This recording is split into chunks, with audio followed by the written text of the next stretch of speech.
mesmo no meu grupo, uma outra coisa esporádica, que não controlei, mas que me incomodaram sobremaneira.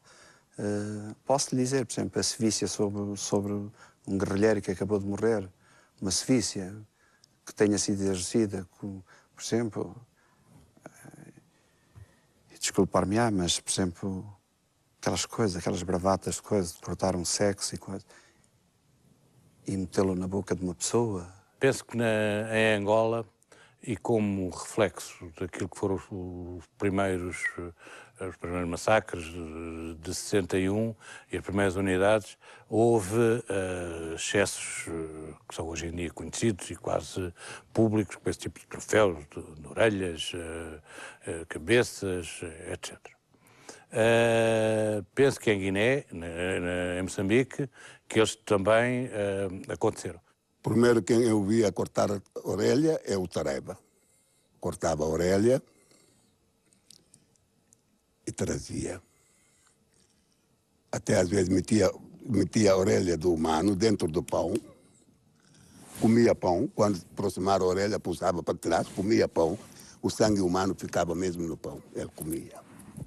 A mesma pessoa que lhe está a dizer isto diz-lhe com frontalidade que quando comandou tropas no norte de Angola, para onde foi, fiz exatamente isto que agora estou a acusar que existir no meu grupo. Eu próprio participei e fiz uma coisa dessas. Uma sevícia sobre um cadáver. Mas a gente também aprende com os erros.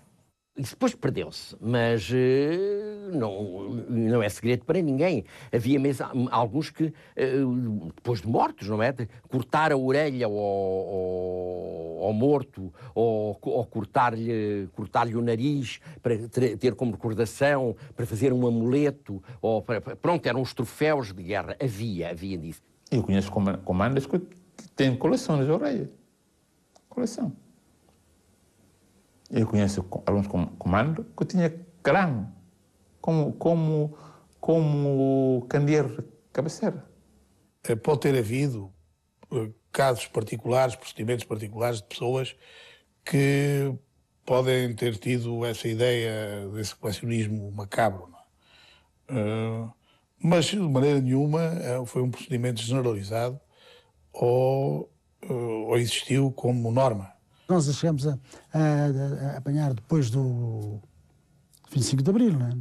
Havia um dos comandos dos chefes aí das forças africanas que trazia uma bengala e que se orgulhava de dizer que a bengala tinha sido forrada com pele de um combatente do PAIGC.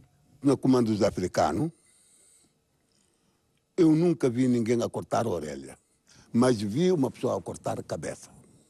Havia uma tribo na Guiné, que eram os Fulupes, que tinham hábitos guerreiros, e nesses hábitos guerreiros havia a tradição de decapitar o inimigo morto e guardar a cabeça na cubata. Há uma cerimônia que eles têm, e cada homem que não tem cabeça humana tragado naquela cerimônia não participa. Ficam com mulheres na casa.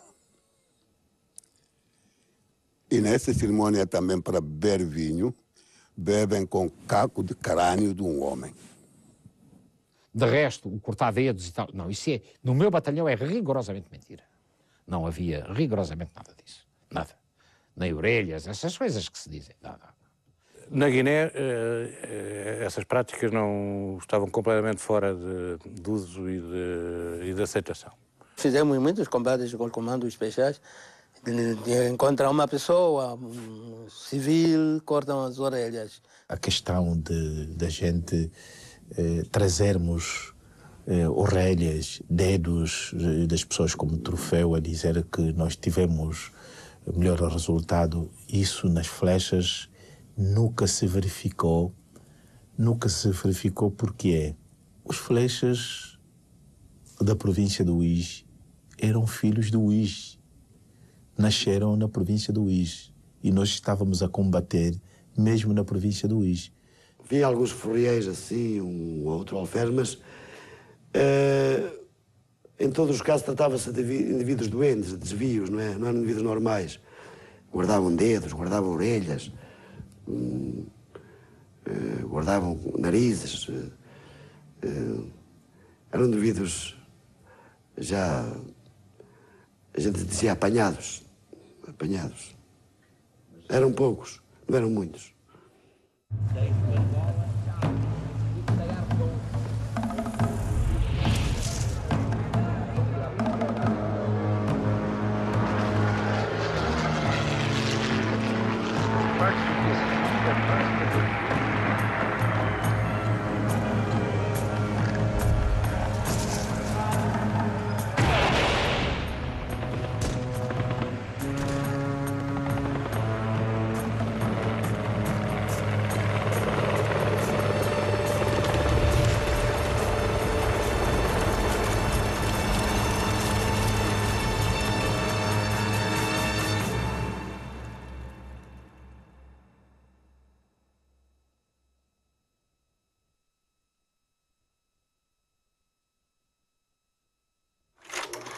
Marcelo Caetano liberaliza, abranda a repressão e a censura, mas mantém a guerra. Uma política que quer plebiscitar nas eleições de 1969. A contestação intensifica-se quer pelas oposições, quer pelos estudantes, cuja crise se agrava. Os mais rebeldes são mobilizados para a guerra, que entretanto se africaniza, recrutando cada vez mais nativos para a tropa. No leste de Angola, para onde o esforço militar se transferiu, mais de metade dos efetivos são forças auxiliares africanas, grupos especiais, flechas e os TEs cabindenses que deixam a FNLA a troco de promessas de autonomia para Cabinda. O MPLA é o movimento mais ativo. O seu objetivo é atingir os guerrilheiros que têm isolados na região dos Dembos, mas nunca conseguirá. Pelo norte, as colunas encontram a oposição da FNLA. Pelo leste, a da UNITA. E em ambas, o exército e a aviação com bombas e desfolhantes. Mas para combater a guerrilha de Agostinho Neto, que os portugueses consideram o inimigo principal no leste, as FIAs militares vão usar uma nova arma.